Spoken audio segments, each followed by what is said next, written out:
My dear brothers and sisters, there is a natural, logical kind of loving that loves things and, of course, lovely people.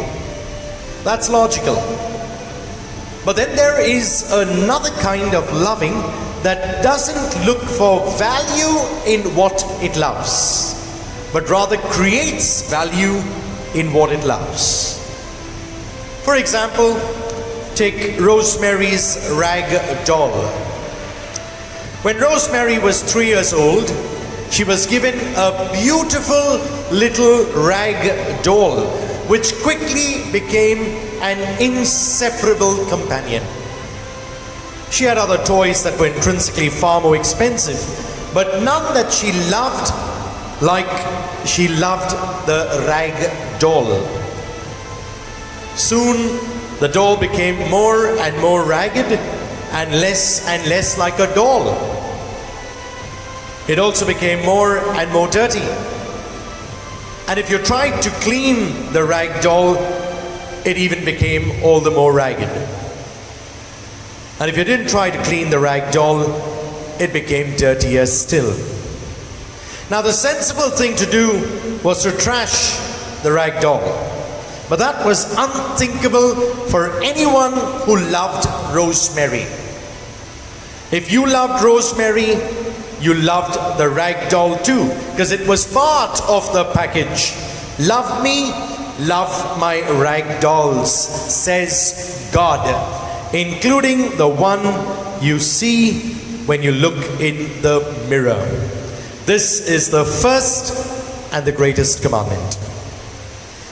My reflection today, my dear brothers and sisters, is a partial credit to C.S. Lewis's essay, First Things and Second Things. You see, in today's gospel, Jesus leaves us his classic formulation of love, a teaching so simple that a child could grasp it, and yet so challenging that not even the saints quite live it. Christ clearly distinguishes between love of God and love of neighbor, calling love of God the first and greatest commandment and love of neighbor the second. But even though he distinguishes them in this way, Jesus does not separate them. He instead insists that the second is like the first, and he uses the same Greek word for both God love and neighbor love. By ranking and relating God love and neighbor love in this way, Jesus establishes an order of loves, a hierarchy of first things and second things. There's a certain rule that applies to everything arranged in this way. A rule that we'd call the rule of second things. The rule goes like this. Whenever we prefer the lower to the higher, the part to the whole, and in general, second things to first things, we lose not only the first thing, which one would expect, but we lose sometimes the second thing as well. Illustrations of this rule are everywhere. When we put our job before our families, for instance, not only do we hurt our relationship with our family, but we also quickly lose the true pleasure of working. Work uncoupled from community tends to become compulsive rather than rewarding. And the same pattern holds for whole societies. The history of the 20th century, my dear brothers and sisters, has shown that whenever countries violently suppress religion for the sake of human freedom, as perhaps they did in the heyday of atheist communism, the result was not only a forgetfulness of God, but a loss of human freedom as well.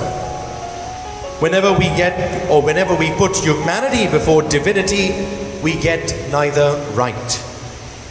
And therefore, in the gospel of today, Jesus unites two key passages in the Old Testament to give a smooth synthesis of love.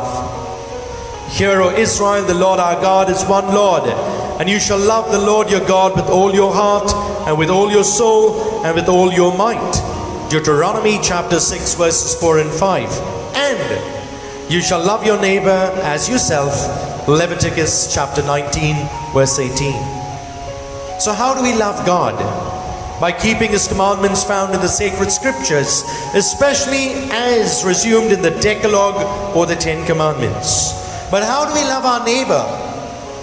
Still found in the New Testament, particularly in Matthew chapter 25, we can follow what the church calls the corporal works of mercy: to feed the hungry, to give drink to the thirsty, to clothe the naked, to harbor the harborless, to visit the sick, to ransom the captive, to bury the dead. Jesus also shared in the story of the parable of the Good Samaritan to love everyone, especially those who are in need, even our enemies. The last few days, my dear brothers and sisters, I've been inviting you to prepare this list of who are your enemies. For how long have they been your enemies? And what are we doing about it? It's an unnecessary burden or baggage that we are carrying along in life's journey. To love God and to love neighbor go hand in hand. We cannot love God and hate our neighbor, or we cannot love our neighbor and hate God. The two must be coupled together. My dear brothers and sisters, in every human being, we must see the very person of Jesus. When we do this, there will be no reason to hate even our greatest enemies, because we can still see the presence of God in them. Several years ago, at the completion of a course that I was doing with the college students of St. Andrews, they presented me a plaque on which it was written, "Love is the only thing you get more of by giving it away." What a beautiful thought, my dear brothers and sisters. Love that comes to us from God cannot be selfishly kept to ourselves. This love must be shared with those around us, especially those we cannot get along with. After such beautiful readings in today's liturgy, each of us is being challenged to put this kind of love into practice. This recommendation can be perhaps our litmus test. Make a special effort, my dear friends, to love the person whom you find it difficult to love.